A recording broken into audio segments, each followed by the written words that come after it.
Alright, this is Dave Lockwood with Remove It Pros Demolition, and I just wanted to talk to you.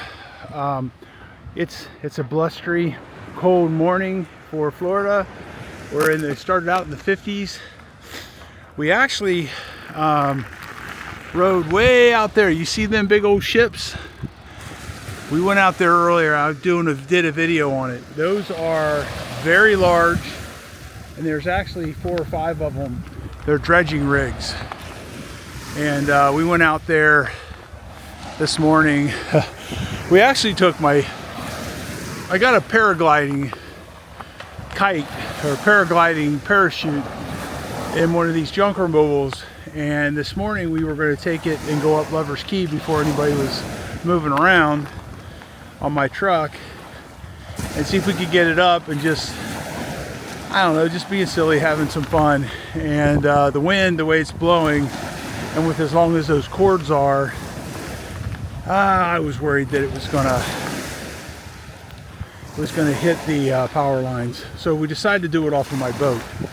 I was curious about what was going on with those rigs offshore, and noticing how much of the bridge, they've actually got one of the spans on the bridge. They've got it. They got the span put in, which is awesome. It's cool to see. So they're getting ready to move a lot of their equipment down to the other side. They got most of the substructure in that holds up these, I guess, pillars, or I don't know what you call them.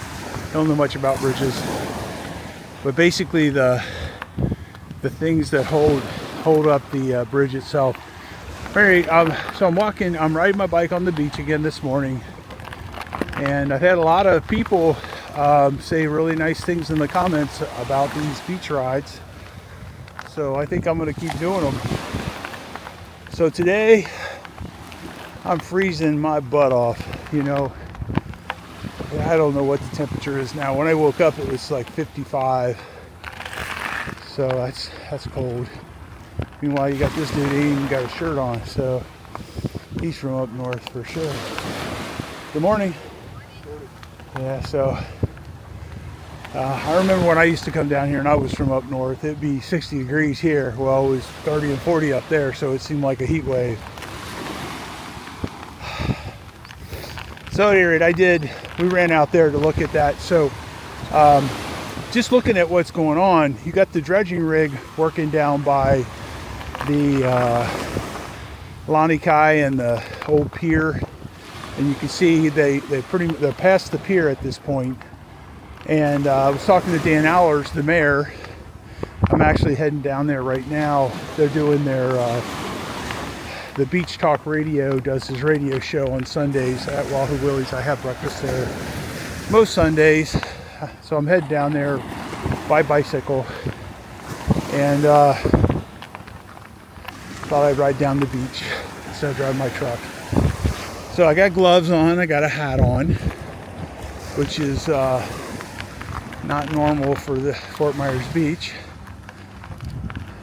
So the dredging rigs, one of them is ginormous. It is huge. It's very impressive. The next one is pretty big too, and I don't know where it went. They were pulling it off as I left. There were, I think, 3 tugboats and a couple different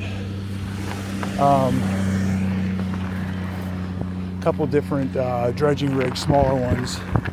So they got the rig down there. They got one at the Newton Park, which was what's that green building that used to be there? They had restrooms in it, and somebody had donated their property there, and they're running. That's right across from Publix. So hey, good morning. So the let's see. So it looks like they got to set up at the Wyndham. They got to set up at the Newton Park. They got to set up downtown. So maybe they're going to run 3 rigs. I mean, this is a big island.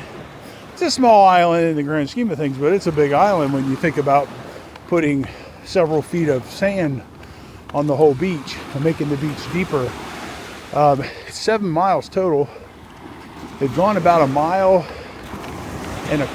maybe so far. So this is how clean the beach is. Hurricane Milton did a good job of cleaning it up. It did leave a mess, but it wasn't much of a mess. What a beautiful day.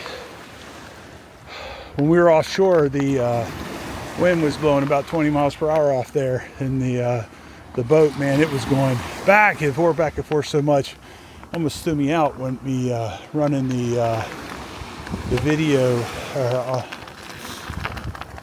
I'm trying to get that parachute set up. So we threw the parachute up. We needed more people. Ended up going straight into the water. I couldn't get it up quick enough. I need somebody to run the boat, 2 people to hold up the parachute, and I need somebody that's filming. And we tried that on our own. Actually, it was kind of fun. It was quite a chore getting that wet parachute back in the boat. So here you go, man. You see all them tracks? That's the guys that are doing the beach renourishment, going back and forth between their different locations here. And what they're doing right now is I don't know if they glue them together or melt them together, but they're putting the, you don't see that often. You don't see fly fishing on the beach. I don't know if you can do that or not. Yes, you can. He's doing that. So anyway, all those tracks you see, those are all from the dredging rig guys running back and forth amongst their different projects. So again, they're down at Times Square. They're just coming up to Crescent Park. Crescent Park is right next door to Margaritaville. Dan Aller said that once they get to Margaritaville, Lani Kai, they're going to pull off and go to the other end of the beach. What it looks like to me, and I'm just assuming this, they have, you count the rig they have down there by Times Square, they actually have 5 rigs sitting here all at the same time. And whoever said these guys were too small to be doing this dredging stuff for us, their rigs are just as big as any of them that I have seen. So they call it beach renourishment, and basically what that means is they're sucking up the bottom of the ocean, 1.5 miles offshore, which if you've ever been out there diving, it's like the desert. It just looks like the beach, but there's water on it. There's really very little, but practically no place for the fish and that to hang out. So it's just a big barren desert.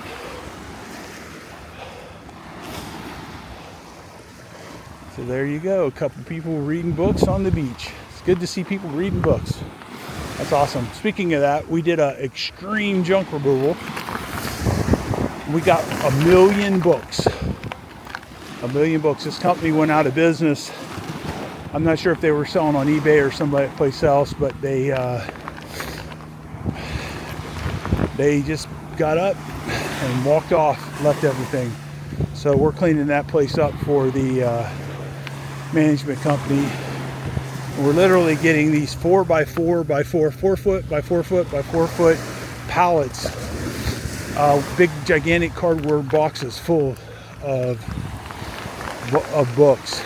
So called around, called the library here. I didn't know if the reason the library wasn't open is because their books got wet from the hurricane, but that's not it. They need an elevator. That's what's holding back the library on Fort Myers Beach. And then I called around to a couple thrift stores and they just don't do very good with selling books anymore. So what I'm going to do is I had them take all the kiddie books. There was a lot of Dr. Seuss, a lot of that kind of stuff that was brand new. A lot of it. A lot of vintage ones too. So basically what I did is we took and we consolidated that into just I don't know if it's 4 or 6 or 8 of these boxes, and then we brought them back and we gave our employees first dibs on them. make great Christmas gifts. There's all kinds of stuff in there, not just books. There's all kinds of stuff. They must have been buying, I don't know where they're buying them from. Maybe Goodwill or Amazon or something, I don't know. Or maybe everybody, they're probably buying from everybody. So, I'm gonna go out on social media and give away, there's just so much of it, and give away as much as people want to come and get, you know. I don't know if that's something that people will want to do or not, but man, it breaks my heart to take anything to the dump, let alone huge amounts of it. So we're getting up here close, morning, to the sand.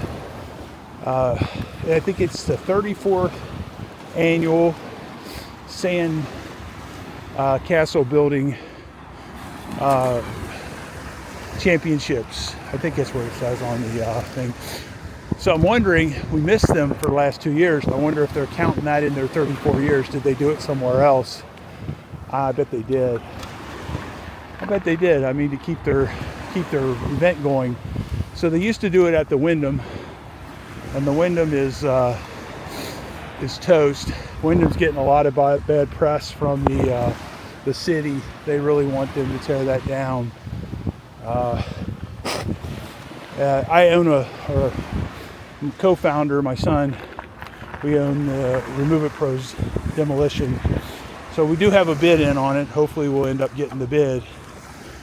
Not much we can salvage out of that one, but we're the green choice when you're doing junk removal or demolition or concrete or anything like that, because what we do is we put some focus on the sustainability stuff. And like, we tore down that 7-story building, and the owners left to no fault of their own.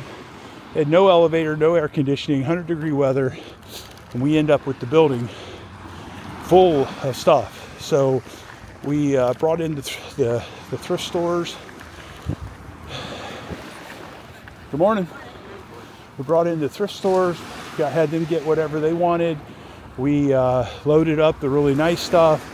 We took some of the stuff for our short-term rentals for decorations, took the rest of the stuff back to our shop. We loaded up half of a semi full of furniture, which ultimately was going to end up going to Sarasota.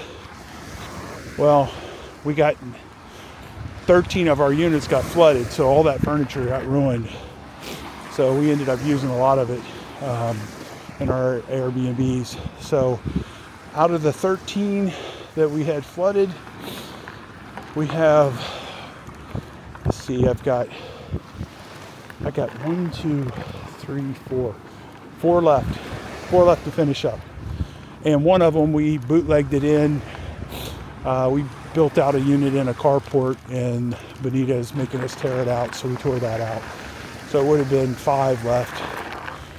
So 2 little tiny single family homes and 2 little 2-bedroom, 2-bath, really nice units right on a Gulf access canal over in Benita. So here you go. You got people with electric bikes on the beach. So good morning. And I know that lady, she has a hard time getting around. You're not supposed to have electric anything on the beach. I hope they change that rule. Not for me. I want to exercise. Although I wouldn't mind coming down here on my electric bike, but if you know anything about electric bikes, it's not a good idea to bring your electric bike near this water. If you've seen the videos of people dealing with their stuff after the hurricanes, that salt water, if it's electrical, it's eating it up pretty good. So that big building down there, that big gray one, that's the Diamond Head if you're not from here, and that's where they're having the sand sculpting championships. A little insider secret here: if you are not from here and you want to be a good neighbor, there's a lot of places to park where you just can't be obnoxious about it. Don't block anybody in or anything like that, but there's plenty of places to park down here and not have to pay a big amount of money. The stand sculpting stuff must be doing good. The traffic yesterday was vibrant, and a lot of people down here. A whole lot of people. It was a nice Saturday. Felt like the old Fort Myers Beach. There's so much going on. So if I was her, I would be doing exactly what she's doing. I mean, if I was her age too. Running is probably out of the equation for me. Although I've lost 50 pounds, hoping to lose about 10 more. I started getting arthritis, and I got this little infection on my hand and got it. It's still not completely healed up, but it's healing up. And I went off of the arthritis medicine, and you know, I don't know if it's the antibiotics I got in my system right now. I don't know if that has anything to do with it. The doctor doesn't seem to think so, or whatever, but my arthritis is on intermission or something for now. Knock on wood. Wish there was some wood close to here. So, but I've also lost a lot of weight. And if you do any studying on that, they call it metabolic syndrome. And what that is your body chemistry inside of your intestines and your stomach and that is all messed up. So your body's not processing stuff properly. So I've been with Fountain Life for about 2 years. What Fountain Life is Fountain Life takes you through this process where they're being proactive as a doctor instead of being reactive as a doctor. In other words, what we're doing is we're looking for cancer at an early stage, which can be squished if you catch it early. We're looking for vein buildup, calcium buildup in your veins. They're looking for lumps. They're looking for anything that could, kill you early. And because of today's modern medicine, a lot of the stuff that you get, you can solve it if you catch it early. So I've been doing that for 2 years now. And when I started, shortly before I started, I had already started losing weight. I was right at 300 pounds. And I'm down, I've been going down, and then I'll fluctuate and I'll stay somewhere for a while. I'll go up and down 2 or 3 pounds for a while, and then I start losing again. But I am using that tirzepatide, used Ozempic stuff for a while, and it wasn't doing anything. So it definitely helps me with my cravings for sweets. So, and then I use my own self-control, and at 249, my arthritis, and boy, I hope I don't regret saying this out loud, my arthritis is gone. So, which is good news, man, because I could ride my bike like this, but then I'd pay for it for 3 days. I've been riding my bike, 4 or 5 days a week for years, or walking. The walking part had gone away too, because it was just it hurt too much. Plus, at 50 pounds more, it's like carrying around a 50-pound weight. How long does it take you to get worn out if you're carrying around a 50-pound weight? So they found out what this thing was on my hand. They had to literally do a culture. Went in the hospital for 4 days for them to get time for me to be able to fit me into their schedule and to get it approved by my insurance. And they took a culture, and then they had to take the culture and take it to a lab and grow it. And then what they were doing is they're trying to figure out what it is, because once they know what it is, they can directly treat you for that. So here I am, 4 weeks into this. This all started out with my dermatologist not understanding what this was, and she treated it like skin cancer and pissed it off. And then I couldn't get back into her office. Everybody's short-staffed and everything, but couldn't get back into her office. She should have never done what she did. And then when she finally figured out what she thought this was, she was freaking out. So she sent me to an infectious disease person who treated me for a week, and when I came back in after the week of antibiotics and that, she was freaking out too. I'm like, you could tell she was visibly concerned. So because of the Humira that I'm taking for my arthritis, it lowers your ability to fight infection. This is what I've been told. So what I ended up with was a big fat problem because, and then we let it get 3 months in, so this stuff got deeply rooted. So that's pretty much what happened there, and it's healing up now. Finally, they did the culture. They figured out what it is. It's a marine bacteria, and now that they know that, they've been treating me with a different antibiotic.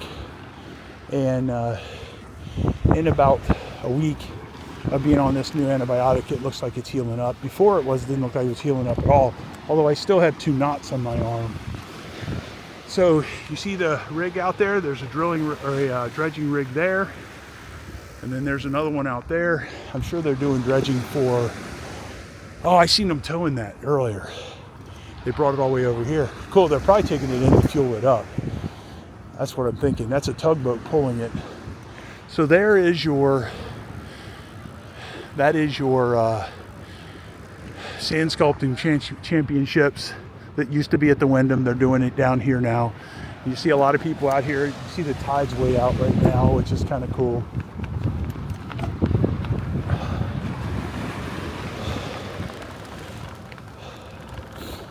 So at any rate, if you guys are enjoying the beach rides, if you could let me know. I've had a lot of positive comments about it, and if it's something that you'd like to continue to see, I'll continue to do it. Morning. So it's kind of cool when the tide's out this far. I like riding it way out here. Plus, that way I'm not pestering people with my bike. So this is why it's hard to drown at Fort Myers Beach. It's because it's so shallow for so far out. And after this beach renourishment, if you look way down there, you see that excavator, you see how far they've come out. That's why that they wanted to put in a longer pier, because they knew that this beach renourishment that they've been fighting to get for a long time, fighting to get prior to these hurricanes. So fortunately, we're kind of like first on the list to get renourished. Then they had to go through this rebidding process. Somebody challenged their bid, said that these guys weren't professional enough and didn't have good enough equipment to do this. So that delayed it another month. So anyway, it looks like they're going to be working here at Newton Park and also at the Wyndham. And there's a bunch of rigs offshore at the other end of the island. So super crazy cool. Look at everybody out here in their winter gear. So here we are coming up to the Lani Kai, and I'm going to ask around today. I'm going to see what's going on with the Lani Kai, see if anybody knows what's going on. So let's see if this guy's going to yield to me or make me move. We shouldn't have these tractors on the beach. So here's Party Central. It's been closed for a couple years now. The locals, we don't mind the Lani Kai. What we do mind is the amount of crime that comes out of it. All the shootings and stabbings and beatings and stuff all come out of this one property. There's very rarely that anything else happens on the beach like that, other than coming from the Lani Kai. So the cottage used to be right here, and somebody bought that and they're rebuilding it, and I believe they already have their design done. And then there's the poor, I don't want to say poor, Margaritaville guy that owned the Lani Kai beat these guys up pretty long, kept them from building the Margaritaville for an extended period of time. So fortunately he won out on that, and thank God they went in, because that's kind of like our cornerstone for the community right now. It's the one bright and shiny object that we have to show people as they pull onto our beach. And then a lot of the place, it looks bad. I mean, people are visiting. We still have the great beaches that we've had before. and there's plenty to do. So there's no reason not to come to Fort Myers Beach. So basically what I'm going to do here is I'm heading over. I'm going to go over here by the Lanikai. No, not the Lanikai, the Margaritaville. And I'm going to go up their new ramp that they just put in. Thank you for putting the ramp in and compacting it. This is the poopy places for over here. It's kind of nice. This is Crescent Park right here. Margaritaville in front of it, yeah, if you don't know what that is. And these are the semi-permanent bathrooms that they have. And I'm heading over to Wahoo Willie's. Beach Talk Radio is having their they're having their Sunday morning meeting there with the mayor, and I'm just gonna go ahead and have some breakfast and snoop around a little bit, see what's changing, what's going on. I already got really early. I'm working on our Remove It Pro's junk removal mastery course, teaching people how to do some of the stuff that we've learned how to do over the years. So this is Crescent Road. Morning. And that is the Margaritaville, which is just amazing. Just simply amazing. This right here is the place that gets flooded first. They're starting to have police here at this stop sign, and believe it or not, it's not helping. They're not getting out of their cars. They're not helping out. What they're doing is they're making it worse because people are scared to death that they're going to do something wrong. What we need them to do is to get out of their cars and wave people on. Tell them to keep going, keep going, keep going. You can't just do it here, though. You got to do it over there by the bridge because everybody wants to look right and stop and make sure nobody's going to hit them. They don't realize that those lanes are closed off right now. So we're going to have a whole new traffic pattern coming across the bridge and this roundabout, and we're hoping that that's going to help. God, I hope it helps. To come down here during season is a chore